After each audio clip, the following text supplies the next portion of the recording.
Hello friends, welcome to my channel R D story.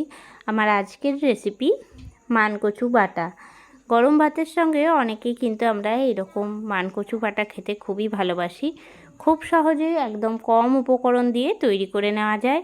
দেখে নিন আজকের রেসিপিটা, আশা করি সবার খুব ভালো লাগবে। মানকচু বাটা তৈরি করার জন্য এখানে আমি মানকচু নিয়ে নিয়েছি। মানকচুটা প্রথমে আমি মাঝখান থেকে দুটো ভাগে ভাগ করে নিচ্ছি, তারপরে খোসাটা ছাড়িয়ে নেব। গরম গরম ভাতের সঙ্গে মানকচু বাটা খেতে কিন্তু খুবই ভালো লাগে, আর খুব কম উপকরণ দিয়ে কিন্তু তৈরিও করে নেওয়া যায়।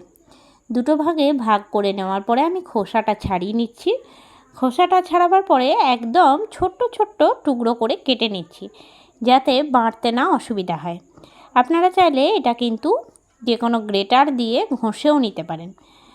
আমি এখানে একদম ছোট ছোট টুকরো করে কেটে নিয়েছি, যাতে মিক্সিতে সহজেই বেটে নেওয়া যায়। চাইলে সিদ্ধও করে নিতে পারেন, সিদ্ধ করেও অনেকে বাটা খায়।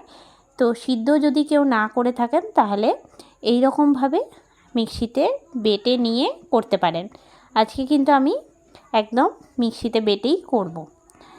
সিদ্ধ করেও কোনো একদিন আপনাদের সঙ্গে রেসিপিটা শেয়ার করব।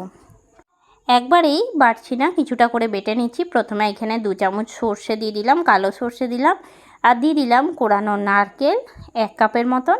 দিয়ে দিচ্ছি 4-5টা কাঁচা লঙ্কা ঝালের জন্য, আর দিয়ে দিচ্ছি সামান্য পরিমাণে চিনি আর আন্দাজ মতন লবণ। আমি এখানে 1/2 চামচের মতন লবণটা দিয়েছি আর 1/2 চামচের মতন চিনিটা দিয়েছি।